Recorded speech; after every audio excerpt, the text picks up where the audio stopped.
4 over 19 run 4 wicket. Tabraiz Shamsi man of the match নেপালের বিপক্ষে। এই ছিল তার বোলিং ফিগার। এর আগের ম্যাচগুলো 3টা ম্যাচেই কিন্তু তাবরাইজ শামসী খেলেননি। কিংস্টাউনে তাবরাইজ শামসীকে খেলিয়েছে সাউথ আফ্রিকা, ম্যাচ সেরা হয়েছেন। একই বোলিং ফিগার ছিল কুশল ভুট্টেলেরও, 4 ওভার 19 রান 4 উইকেট। মানে দুজন লেগ স্পিনার বা চায়নাম্যান স্পিনার তারা 8টা উইকেট নিয়েছেন কিংস্টাউনের ওই ম্যাচটাতে। একই সাথে লামিছানে 4 ওভার বল করেছেন, 17 রান দিয়েছেন, কোনো উইকেট পাননি। এইডেন মার্করাম হাত ঘুরিয়েছিলেন, 2 ওভারে 8 রান 1 উইকেট। নিশ্চিতভাবেই বলা যায় কিংস্টাউনে বড় রোল প্লে করতে যাচ্ছে স্পিনাররা। কিংস্টাউনে বাংলাদেশ যেই ম্যাচটা খেলেছিল নেদারল্যান্ডসের বিপক্ষে, সেই ম্যাচে কিন্তু একই ঘটনা ঘটেনি। এর কারণ হচ্ছে কিংস্টাউনের ওই ম্যাচটাতে বাংলাদেশ দিনের আলোতে খেলেছিল, আর কিংস্টাউনে নেপালের বিপক্ষে ম্যাচটা বাংলাদেশ খেলবে রাতের বেলায়। গ্রাম পটাটা চিপস নাকি বিস্কুট খেয়ে বুঝে নাও। ফ্লাড লাইটে কিংস্টাউনে স্পিনারদের রোলটা অনেক বেশি ভাইটাল, কারণ ফ্লাড লাইটে স্পিনাররা খুব বেশি বলে টার্ন পাচ্ছেন।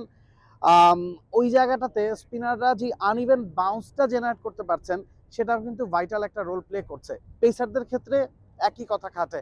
আনইভেন বাউন্স এই ম্যাচে, কিংস্টাউনের এই ম্যাচে খুব বড় প্রভাবক হয়ে যেতে পারে, কারণ উইকেটটা নিশ্চিতভাবেই সহজ হবে না।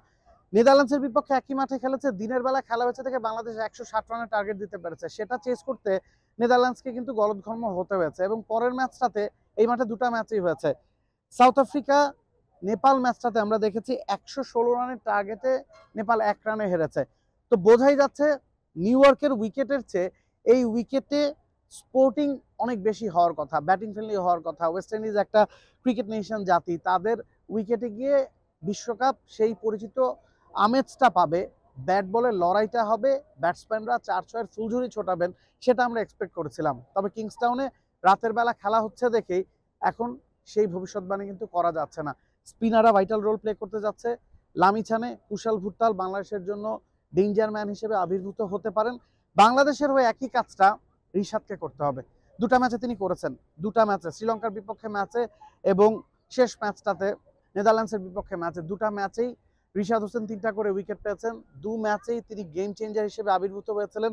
2 ম্যাচেই 15তম ওভারে 2টা করে উইকেট নিয়ে তিনি কিন্তু ম্যাচের চিত্রনাট্য বদলে দিয়েছেন। আরও একবার রিশাদ হোসেনের দিকে তাকিয়ে থাকবে বাংলাদেশ, আরও একবার সাকিব আল হাসানের দিকে তাকিয়ে থাকবে টিম বাংলাদেশ। একদিকে লামিছানে কুশল ভুট্টাল জুটি, অন্যদিকে রিশাদ হোসেন সাকিব আল হাসান জুটি। 2 দলের 4 স্পিনার কিংস্টাউনে সবচেয়ে বড় প্রভাবক হয়ে যেতে পারে, সবচেয়ে বড় ভাইটাল রোল প্লে করতে পারে। এবং এই 4 জনের লড়াইটাই বলে দেবে বাংলাদেশ নেপাল ম্যাচে উইনার কে হতে যাচ্ছে। Nabil Kasar, T Sports, New York. For more updates, subscribe to our YouTube channel and click on the bell icon.